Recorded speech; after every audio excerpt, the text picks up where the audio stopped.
5-7 हज़ार मांग रहे थे, 7 हज़ार मांग रहे थे। उस वक़्त 7 रुपए भी नहीं थे। क्या करती मैं, मेरे पास मतलब इतने भी नहीं थे कि मैं मतलब खुद जा सकूं। पुलिस आई है, वो आके मुझे लेके गई है।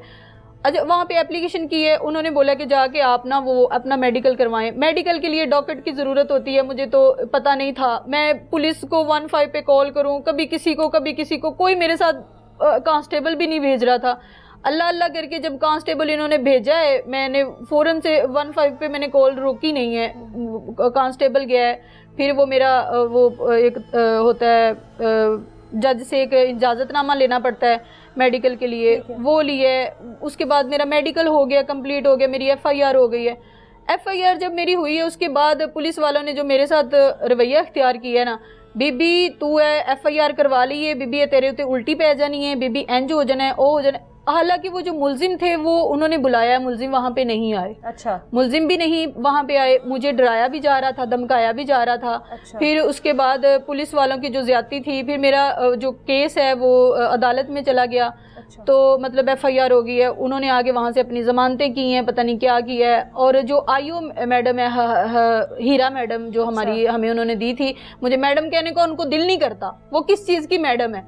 मैडम वो इसलिए बनी थी कि वो बस देखें कि मैं उस्मा का केस देख रही हूँ। वो मेरा केस नहीं देख रही थी। वो कह रही थी इतने पैसे लगाओ, तुम्हारे हक में लिख देती हूँ।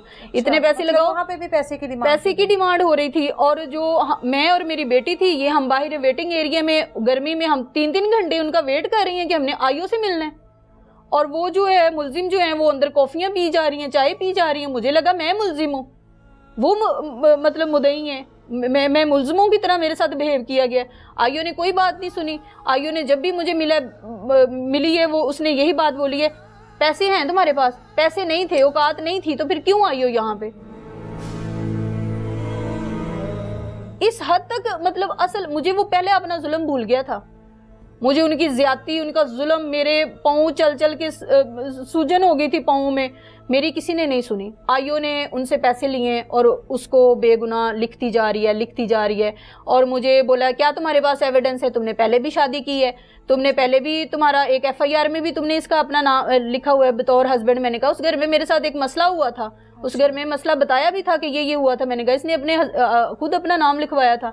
तुम्हारी बेटी जो है वो भी उसके साथ अटैच थी, ये वो तुम अपनी मर्जी से रह रही थी।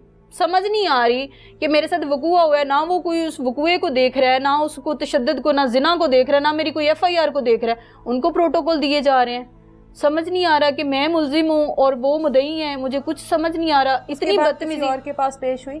उसके पास जब वहाँ पे मेरा केस लगा, IO ने टोटल मेरे खिलाफ लिखा है। अच्छा। उनसे पैसे लेके सरेआम पैसे लेती रही है। मतलब उसको मरना और अल्लाह याद ही नहीं है, उसको कुछ भी नहीं उसको याद। उधर उसने उसको बेगुनाह लिख दी है और मुझे बोलती है तुम्हारे पास पैसे हैं तो बताओ, मैं तुम्हारे बारे में भी लिखती हूँ। तुम्हें कानून की कुर्सी पे किसने बैठाया? हम जैसी माओ बेटियों के साथ अगर ज्यादती होती है तो हम थाने नहीं जाएंगी, कचहरी नहीं जाएंगी, तो हमें कहाँ से इंसाफ मिलेगा? खातून होते हुए खातून को तहफ़्फ़ुज़ नहीं दिया, तहफ़्फ़ुज़ नहीं। उसने स्ट्रेट फॉरवर्ड मुझे ये बोला कि पैसे हैं तुम्हारे पास तो हम लिख देते हैं, आगे भी हमारे पैसे लगते हैं। आगे कहाँ पे पैसे लगते हैं जब पेंसिल तुम्हारे हाथ में है? तो इसने उसको बेगुनाह लिखा है। और वहाँ से फिर मैंने इन्वेस्टिगेशन चेंज करवाने के लिए अपने वकील को बोला, अपील करे। उन्होंने अपील की है DIG के उधर, तो उन्होंने फिर SP के पेश की हैं। पहले SP साहिबा का जो था वो रवैया बहुत ज़्यादा नॉर्मल था, अच्छा था। क्या बातचीत हुई थी पहले? उन्होंने ये बोला था कि ये जो बीबी है इसके साथ जो तूने जुल्म किया है, क्या इसकी कोई तुम्हारे पास सफाई है? उसने बोला कि मेरी बीवी है। उसने बोला क्या सबूत है कि बीवी है? इसने बोला जी मैंने निकाह किया हुआ है उसका शरीफ के साथ। उसने बोला कि SP मैडम ने बोला है, बुशरा मैडम है कैंट बैठती हैं, तो उन्होंने बोला कि आप बताएं कि निकाह नामा किधर है? इन्होंने बोला कि निकाह नामा जो है वो जी वो घर पड़ा हुआ है, वो जी ऐसे है, वो जी वैसे। उन्होंने बोला निकाह नामा लेके आए, मैं इसको खारिज कर देती हूँ ना पर्चे को। तो बनता भी यही था। ये ना निकाह नामा लेके आया, ना DSP के पास निकाह नामा इसने पेश किया, वहाँ पे भी उनको गोलियां दे के आया कि मेरे पास है निकाह नामा, मैं ले आऊँगा। SP के पेश हुआ, उनको भी इसने यही बोला। जज ने खुद उनसे पूछा, इफ्तिकार हमारे जज थे, अब उनकी वो चेंज हो गई है। उन्होंने बोला कि आपने जो ये काम किया है आपके पास कोई एविडेंस है? तो उसने बोला जी मैंने निकाह किया। उन्होंने बोला निकाह नामा लेके आओ, वहाँ पे भी इसने कोई निकाह नामा नहीं दिया। आईओ फिर उसको बेगुनाह कैसे लिख सकती है? आपकी दोबारा मुलाकात हुई उनके साथ? मेरी दोबारा, मैंने इन्वेस्टिगेशन, कैसे लगा रवैया बदल गया उनका? जब इन्वेस्टिगेशन मेरी चेंज हुई, एसपी के पास आई, बुशरा बीबी के पास आई, तो मैं वहाँ पे गई हूँ, तो मुझे उन्होंने सीधा मतलब ये बात बोली, पेंसिलें उन्होंने ऐसे फेंकी हैं और मुझे उन्होंने बोला तुम क्या कहती हो कि तुम्हारे साथ ज्यादती हुई है, तुमने ज्यादती अपने साथ खुद की है, तुम खुद रजामंदी से उसके साथ रहती रही हो। अच्छा। हम इस पर्चे को खारिज करेंगे, हम दोनों के ऊपर चलान करेंगे। ये देखे कि शादी का झांसा देना, दे कि उस औरत के साथ ज्यादती करना और उसके बाद कहना कि मर्जी से रहती रही, मर्जी और झांसे में इनको फर्क नजर नहीं आता। तो एक अलग टॉपिक है। उसके बाद जब आपकी बेटी के सामने जो कुछ हुआ, जिस तरह से आपकी वीडियोस बनाई, आपने ये चीजें उनको बताई? ये चीजें भी उनको पता है। वो कहती हैं कि मतलब मर्जी से रहती रही हो, मर्जी से आपके ताल्लुकात है, अब आपकी लड़ाई हुई है तो आपने ऐसे कर दिए वैसे कर दिए। अच्छा। वो जो मेरी रिपोर्ट है, मेडिकल रिपोर्ट है, वो जो मेरे ऊपर तशद्दुद किया गया है, जो मेरी बेटी के सामने बरहाना वीडियोस बनाई गई हैं, जो नामालूम दो हैं, आइए मैडम को वो जो साथ मेरे जो मुझे एक जो नामालूम थे उनमें से एक बंदे का पता भी चला है। हमने एप्लीकेशन, उसकी फोटेज वगैरह सारा कुछ आईओ को दिया। आईओ ने आगे से रिसीव करने से इनकार कर दिया। उन्होंने बोला केस ही खत्म हो गया, हम रिसीव नहीं कर सकते, केस खत्म हो गया। आप मतलब आपने ये झूठा केस किया था, आप ये केस खत्म हो गया। यानी कि कोई मेरी बात सुनने को तैयार ही नहीं है। दोबारा उस आदमी ने, मुबीन ने आपसे राब्ता करने की कोशिश की हो, आपको धमकाया हो कि पीछे हट जाओ? उसने मेरे से कई दफा राब्ता किया है, लेकिन राब्ता उसने इस सिलसिले में किया है कि हाँ हो गया तुम्हारा कानून का शौक पूरा, कर लिया। उसने आपसे राब्ता करके कहा है? ये बोला उसने, बोला हो गया तुम्हारा कानून का शौक पूरा, कि अभी और करना है। इज्जत तुम्हारी इसी में है कि अपना ये जो पर्चा है ये वापस करो और इज्जत के साथ यहाँ से ना तुम कहीं गायब हो जाओ, वरना हम तुम्हें ऐसा गायब करेंगे कि ना तुम्हारे पीछे कोई आने वाला है और ना तुम्हारे कोई आगे है, तो फिर अगला तुम अपना हशर देख लो। मुझे स्टेट धमकियां दी जा रही हैं। मैंने वो सबूत जो मुझे धमकियां दे रहे हैं, मैंने वो बंदा जो उसके साथ आए हुए थे, मैंने सारे सबूत पुलिस को जाके दे रही हूँ। पुलिस को ना दूं तो मैं किसको जाके दूं? एसपी एक लेवल है, मैं उनको जाके ना दूं तो मैं किनको जाके दूं? कोई बात सुनने को तैयार ही नहीं है।